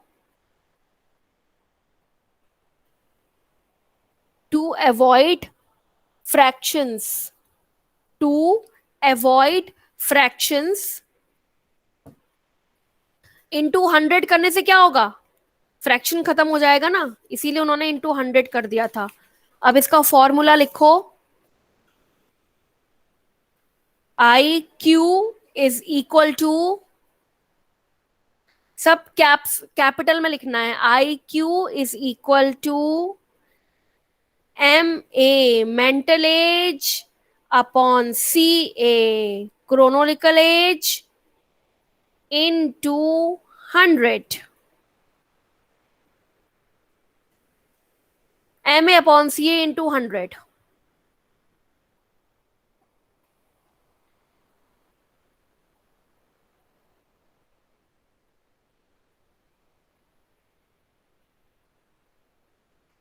लिखा, ऐसा लिखा जाएगा।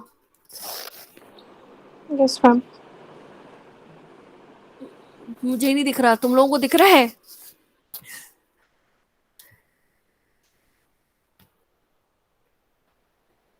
चलो, अब यहाँ पे मेंटल एज और क्रोनिकल एज। क्रोनोलॉजिकल एज क्या होती है भाई? मैम जो डेट ऑफ बर्थ होती है। जो हमारी डीओबी होती है उससे हमारी एजेस काउंट होती हैं, साल काउंट होते हैं, तो दैट इज क्रोनोलॉजिकल या क्रोनिकल एज। और मेंटल एज क्या होती है? What is mental as?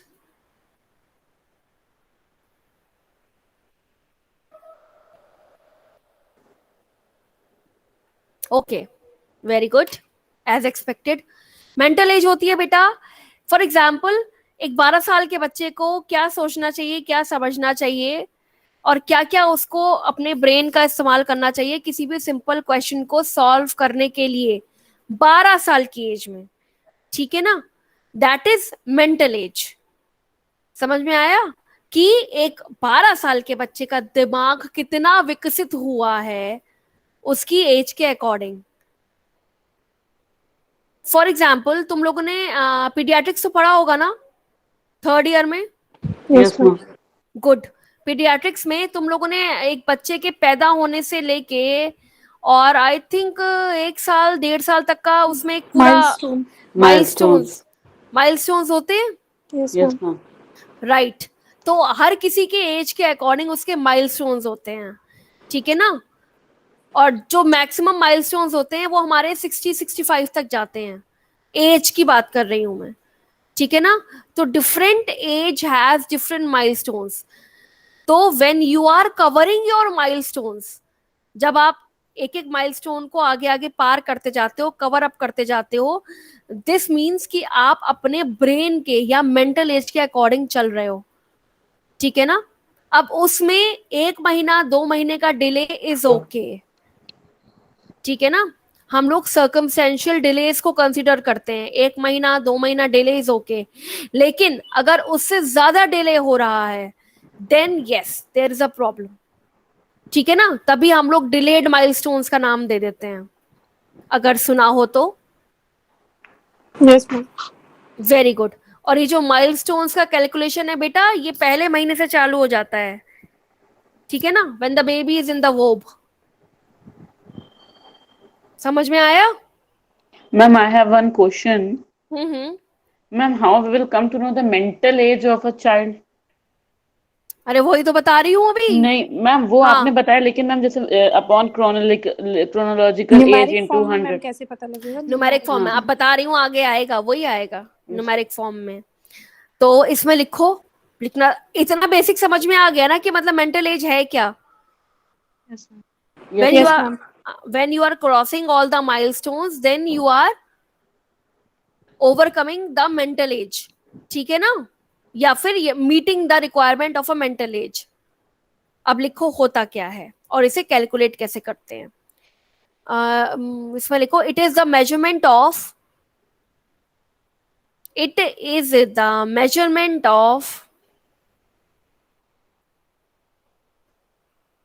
a person's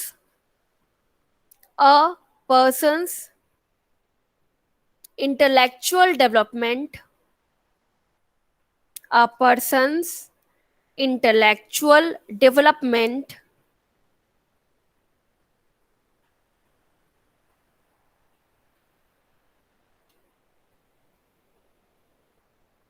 relative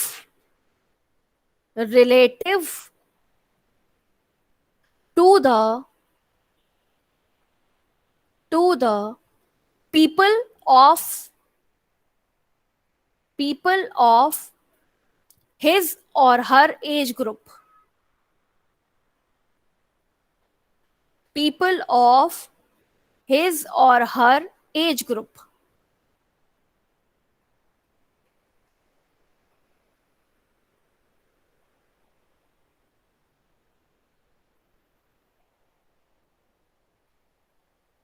For example, a 3-year old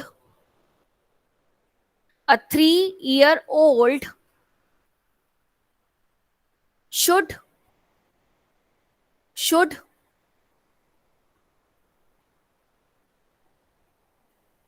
perform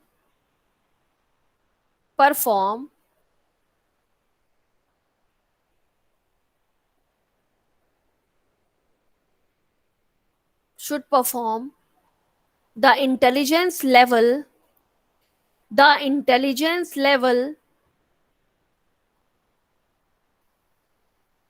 and other activities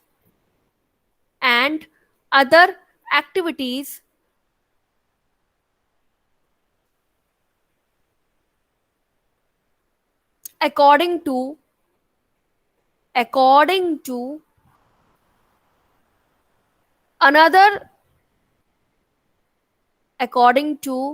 another 3-year-old individual.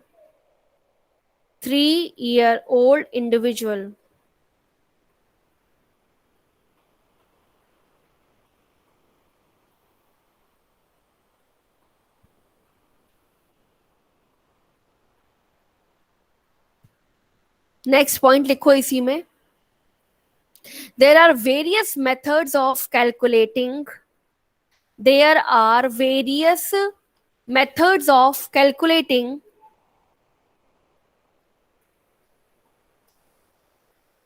the mental age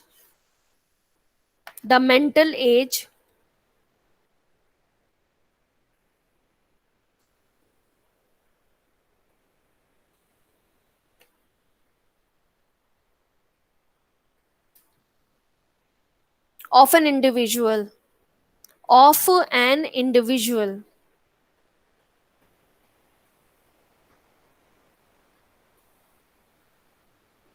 For example,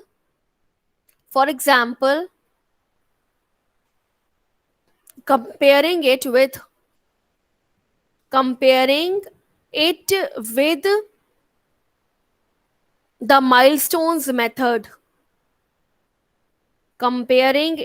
with the milestones method.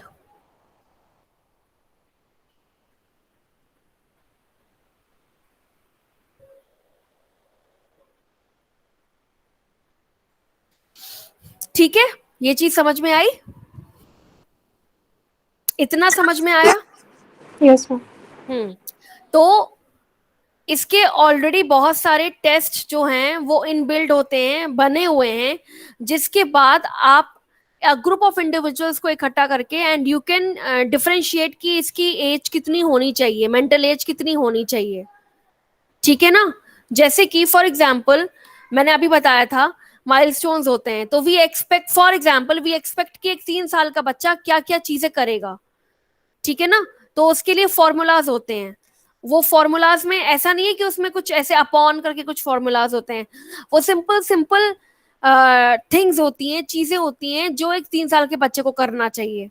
अब अगर he is following in that criteria, वो सारी वो चीजें कर रहा है, तो he is a 3-year-old, mentally a 3-year-old. ठीक है ना? या थोड़ी बहुत चीजें कर रहा है, मोर देन 50% कर रहा है, then also he is considered. और लेस देन 50% कर रहा है, तो there is called a delayed milestones. ठीक है ना? बट देन टू उसमें भी we wait for another 2 to 5 months. उसमें 2 से 5 महीने का वेट किया जाता है. ठीक है? And then when he achieve that ratio, then his mental age is considered to be 3. अब इसको ऐसे समझो कि 2-3 साल के बच्चे हैं. ठीक है? एक बच्चा जो है वो बहुत अच्छे से बात कर रहा है, उसका कम्युनिकेशन स्किल्स बहुत अच्छा है. ठीक है? वो आपके इंस्ट्रक्शंस फॉलो कर रहा है. He is able to write A for apple, B for ball. ठीक है ना? अब अनदर बच्चा सेम एज और सेम माइलस्टोन्स, बट वो उसका वर्बल कम्युनिकेशन अच्छा नहीं है, अदरवाइज ही और she is able to write A for apple. तो इसका मतलब क्या है? वो डम्ब है? नहीं. We will wait for another 2 to 5 months कि वो उस चीज को रिकवर करे. ठीक है ना? And within age of 3 years only. ठीक है? 4 पूरे ना हो पाए, 3-4 से पहले ही, वो 3 की ही एज में अगर उस पहले वाले बच्चे के बराबर आ रहा है, तो इसका मतलब ये नहीं है कि वो डिलेड है, इसका मतलब ये है कि माइलस्टोन्स में थोड़ा वेरिएशन है, ठीक है ना। तो इतनी जल्दी किसी को डम या इंटेलिजेंट नहीं घोषित कर दिया जाता है। ये चीज समझ में आई? Yes ma'am. अब ये तो हमने 3 साल के बच्चे का एग्जाम्पल लिया, ठीक है ना। अब इंडिविजुअल्स में जो एल्डर हैं, एडल्ट्स हैं, इनमें कैसे कैलकुलेट किया जाएगा? इनमें ऑलरेडी कैलकुलेटेड प्रोसीजर्स होते हैं, ठीक है। सिंपल सिंपल टेस्ट करवा के देखे जाते हैं, और वो भी एक इंडिविजुअल का नहीं होता। जब हमें किसी की मेंटल एज कैलकुलेट करनी होती है तो हम सेम क्रोनोलॉजिकल एज के कम से कम मिनिमम 300 पूल्स को लेके चलते हैं। 300 की पूलिंग होती है। पूलिंग समझते हो? मैम सबको एक हाँ, सब सेम सेम एज के सेम एज के individuals in a single pool, ठीक है ना। अभी तुम लोग रिसर्च कर रहे हो तो उसमें पूलिंग का मतलब समझ में और अच्छे से आएगा। पूलिंग होती है जब आपके जो हेल्दी इंडिविजुअल्स हैं वो सेम, अब क्राइटेरिया डिपेंड करता है। जैसे हमें यहाँ पे मेंटल एज निकालनी है तो हम सेम एज लेंगे regardless of height, weight and other parameters, ठीक है ना। तो हमारा उसमें एज सेम रहेगा, और ज्यादातर के हम देखेंगे कि हमारा मंथ भी सेम हो, ठीक है ना। फॉर एग्जाम्पल कि अगर हम जून के लोगों को कंसिडर कर रहे हैं, ठीक है ना, 12 साल के बच्चे हम ले रहे हैं, तो हम कोशिश करेंगे कि हमारे पास 300 का पूल हो जो कि ऑल आर जूनीज, सब जून के हों, 300 बच्चे, ठीक है। डेज में वेरी, लेकिन हम कोशिश करते हैं कि मंथ सेम रहे। इससे क्या होगा? There is more accuracy for the mental age. समझ में आया? क्योंकि ग्रोइंग एज में महीनों का भी बहुत फर्क पड़ता है। This is very important. समझ में आई ये चीज? Yes ma'am. ठीक, ये बहुत इंपॉर्टेंट एस्पेक्ट है किसी की भी इंटेलिजेंस लेवल को मेजर करने के लिए। ग्रोइंग एज में, ग्रोइंग एज हमारी होती है 18 तक, ठीक है ना, and for boys is it 21। लेकिन अगर हम ओवरऑल 21 मान के चलें, ठीक है, तो क्या है, हमारे अंदर बहुत सारे वेरिएशंस आते हैं, प्लस ब्रेन में भी वेरिएशंस आते हैं। तो यू कैन नॉट से कि एक 18 साल का बच्चा जो जनवरी में पैदा हुआ है इज हाईली इंटेलिजेंट टू वही 18 साल का बच्चा जो कि नवंबर में पैदा हुआ है, ठीक है ना। जनवरी वाला तो जनवरी में 18 का हो गया, नवंबर वाला नवंबर में जाके 18 का होगा, तो दोनों के ब्रेन में वेरिएशन आएगी डेवलपमेंट में, and this is very important aspect. तो हम लोग 2 से 5 महीने का गैप पीरियड लेके चलते हैं, लेकिन डेवलपमेंट उसका 18 के अंदर ही हो जाना चाहिए, ठीक है ना। ये नहीं कि वो 19 में जाके वो चीज अचीव कर रहा है। अगर वो 19 में जाके वो चीज अचीव करता है तो उसे डिलेड माइलस्टोन बोला जाता है, ठीक है। एंड डिलेड माइलस्टोन्स को आईक्यू लेवल से अलग सेपरेट एंटिटी में रखा जाता है। ये चीज बहुत इंपॉर्टेंट है टू नोटिफाई।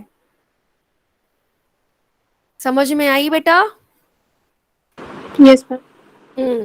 अब तुम लोगों ने पूछा था कि मेंटल एज कैसे निकालेंगे, तो मेंटल एज के लिए मैंने अभी बताया कि हम लोग सेम पूल को, मतलब सेम बच्चों को, सेम एज को, सेम मंथ वाइज एक साथ रखेंगे, ठीक है। उसके बाद हमारे पास डिफरेंट डिफरेंट क्वेश्चनियर्स होते हैं एंड एक्टिविटीज होती हैं जो उन इंडिविजुअल्स को, चाहे बच्चे हों, चाहे एडल्ट हों, चाहे एल्डरली हों, उनको करवाया जाता है, ठीक है ना। And if they are easily able to perform, ठीक है, जैसे उसमें से 50% ने कर दिया, 70% ने कर दिया, तो उस चीज को हम 75% को, तो हम उस चीज को एक माइलस्टोन में बदल के और वो यूज करना शुरू कर देते हैं बाकी ग्रुप्स के ऊपर, ठीक है ना। इसको ऐसे समझो कि ये एक प्लेसिबो स्टडी है, या तुम लोग क्या बोलते हो, पायलट स्टडी है। एक ग्रुप ऑफ इंडिविजुअल्स पर पायलट स्टडी की गई और उस चीज को फिर आगे के लिए प्रोसेस कर दिया गया कि एक 65 साल के इंसान में ये चेंजेस दिखेंगे, ठीक है। उसके बाद हर 65 साल के इंसान को उस चीज से कंपेयर किया। अब वो चेंजेस दिख रहे हैं तो 65 एज हो गई उसकी मेंटल, नहीं दिख रहे हैं तो फिर उसको हम लोग अलग अलग कैटेगरीज में डिवाइड करते चले जाते हैं। समझ में आई ये बात?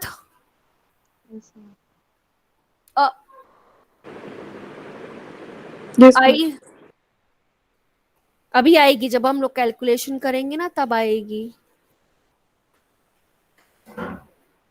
नेक्स्ट हेडिंग डालो, क्रोनोलॉजिकल एज। क्रोनोलॉजिकल या क्रोनोलिकल एज,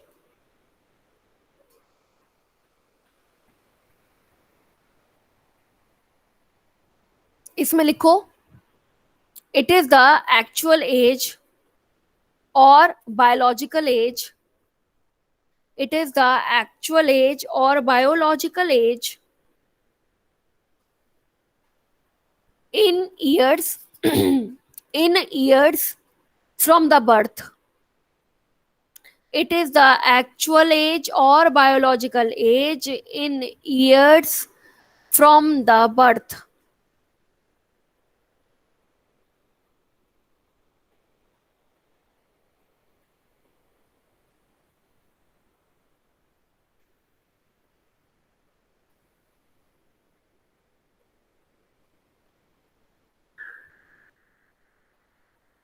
ठीक है, Yes, ma'am. अब नेक्स्ट तुमको एक वो बनाना पड़ेगा बॉक्स, कैसे काम चलेगा। अच्छा, एक बॉक्स बनाओ स्क्वायर, जिसमें आईक्यू के लेवल्स हैं अलग अलग, हेडिंग डालना उसके लेवल्स ऑफ आईक्यू। एक बॉक्स बनाओ स्क्वायर, उसमें 1 2 3 फ्रेम्स स्टैंडिंग लाइंस होनी चाहिए और 9 स्लीपिंग लाइंस होनी चाहिए। रुको, भूल गई थी मैं, कॉलम्स और रोज बोलते हैं ना। Yes, ma'am. Standing line, sleeping line. Ma'am, before ABCD we have learned this. हाँ, तो अभी मेरा यही काम है ना, मैं स्टैंडिंग और स्लीपिंग ही सिखा रही हूँ। 1 2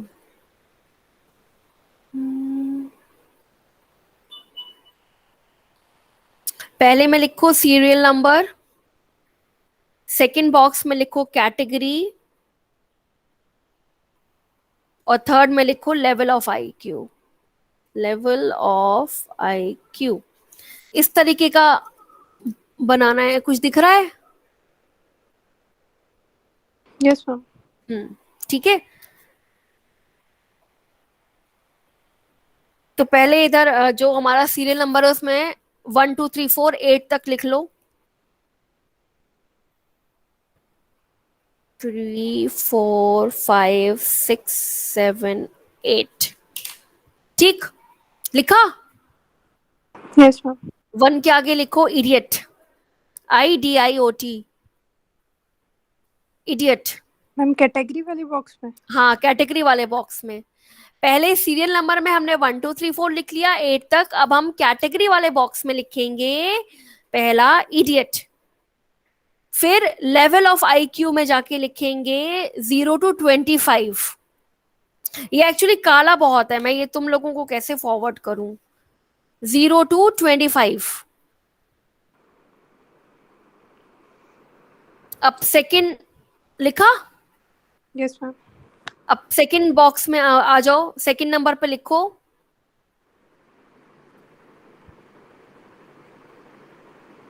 एम्बिसिल, IMBECILE, एम्बिसिल, IMBECILE, एम्बिसिल। ये है 25 to 50%, 25 to 50%।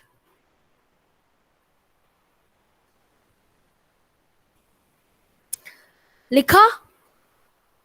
Yes ma'am. अब थर्ड में 3 में लिखो मोरॉन, मोरॉन, MORON, मोरॉन। इसमें लेवल ऑफ IQ में लिखो 50 to 70%, 50 to 70%।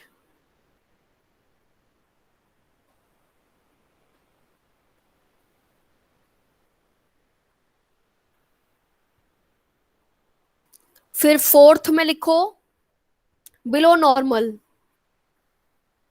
Below normal,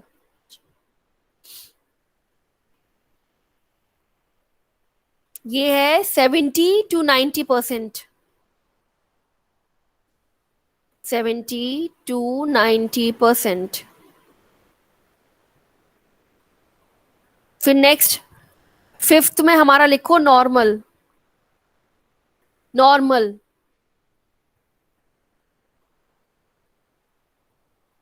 90 to 110, 90 to 110, 90 से 110। अब आप देखिएगा, मोरॉन से अगर आप शुरू करोगे तो सब में सिर्फ 20-20% का इंक्रीमेंट हो रहा है।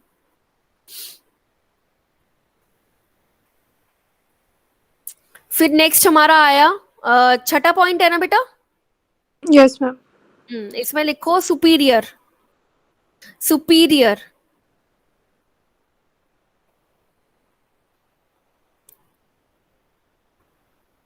ये हमारा 110 से 120,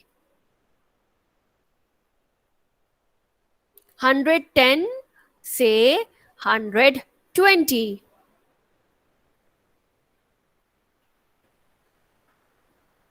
वेरी सुपीरियर, नेक्स्ट लिखो सातवां point, very superior, very superior.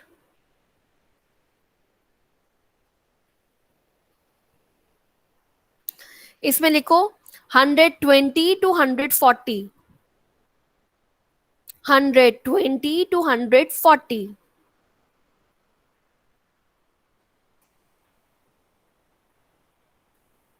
और उसके बाद लास्ट है हमारा जीनियस, जीनियस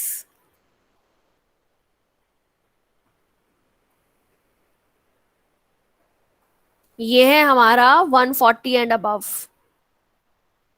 140 एंड अबव।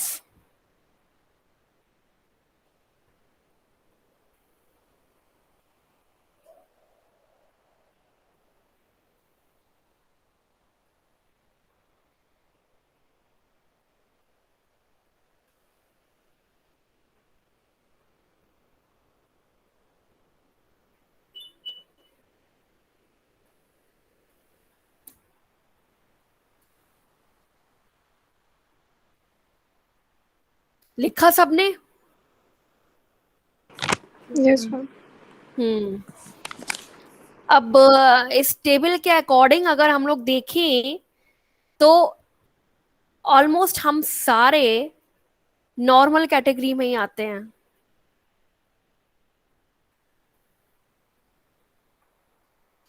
लिखा? Yes ma'am. चलो अब लिखो फैक्ट्स रिगार्डिंग आईक्यू, जो फैक्ट्स लोगों के क्लियर नहीं है। लिखो फैक्ट्स रिगार्डिंग आईक्यू, ये बहुत इंपॉर्टेंट है, इसको ध्यान में रखना चाहिए और ऐसे ही किसी को इडियट और डम नहीं बोल देना चाहिए। पहला पॉइंट लिखो IQ value, IQ value varies, IQ value varies at least within a period of 3 years, within a period of 3 years।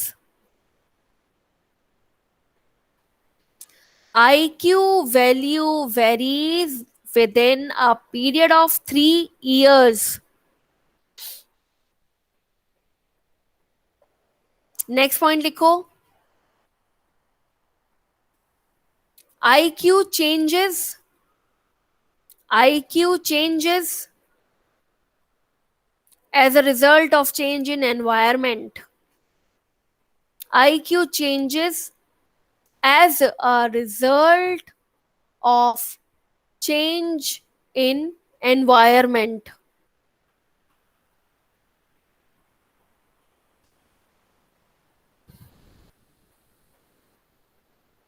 Next, an IQ level has a slow process of increment. An IQ level has a slow process of increment.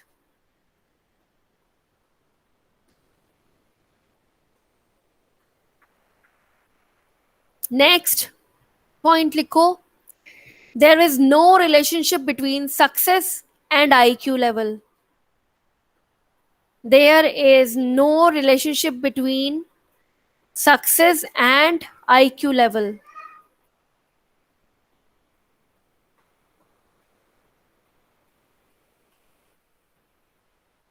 इसका सबसे अच्छा example Dipanita ने दिया था हमें कि एक IAS एक नेता के लिए स्पीचेस लिखता है. तो आई होप समझ में आया होगा. Yes ma'am.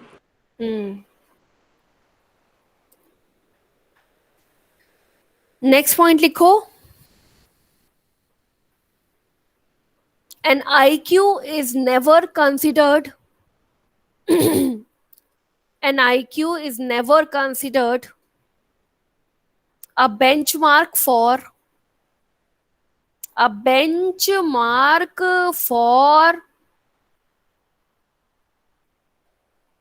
anybody's intelligence level. Anybody's intelligence level.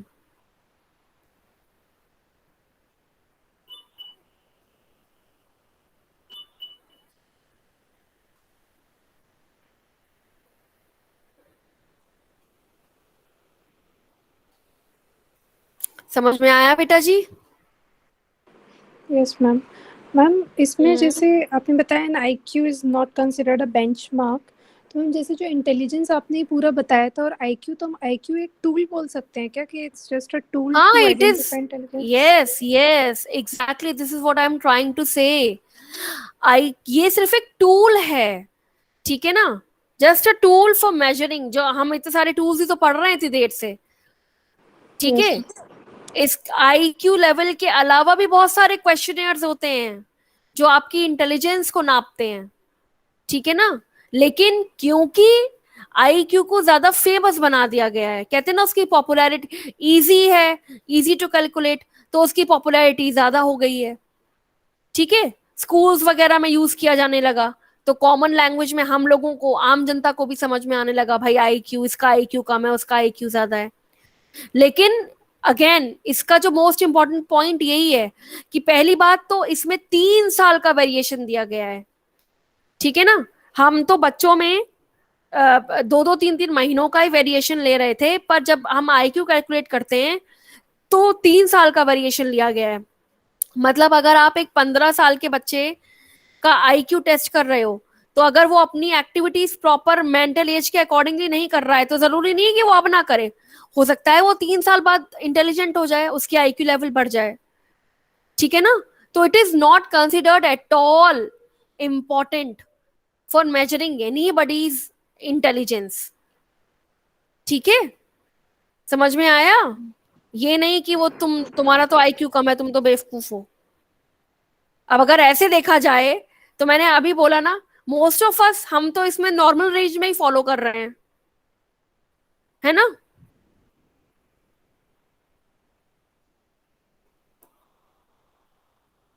चलो जी, आज के उसमें से कुछ पूछना है तो पूछो मुझसे.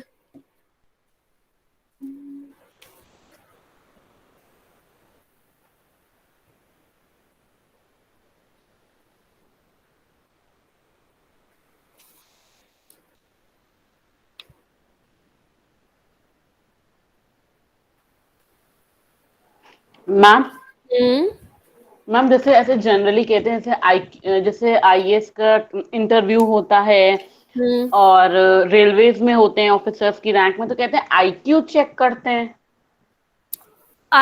इंटेलिजेंट क्वेश्चन नहीं, वो इंटेलिजेंस लेवल चेक करते हैं. और भी बहुत सारे क्वेश्चन मैंने अभी बताया, और भी बहुत सारे क्वेश्चनेयर्स होते हैं उसके थ्रू. तो बताया. हाँ, तो उसमें और भी बहुत सारे, खाली आपका क्रोनोलॉजिकल एज और मेंटल एज को डिवाइड करके और 100 करने की जरूरत नहीं है. उसके और बहुत सारे टेस्ट होते हैं। एंड बेसिकली उसमें एप्टीट्यूड टेस्ट किया जाता है कि आप अपने दिमाग का इस्तेमाल कितना ज्यादा कर रहे हैं उस वक्त। ठीक है, चलो एक सिंपल से क्वेश्चन का, अच्छा छोड़ो, जब करेंगे तब करेंगे। और किसी को कुछ पूछना है?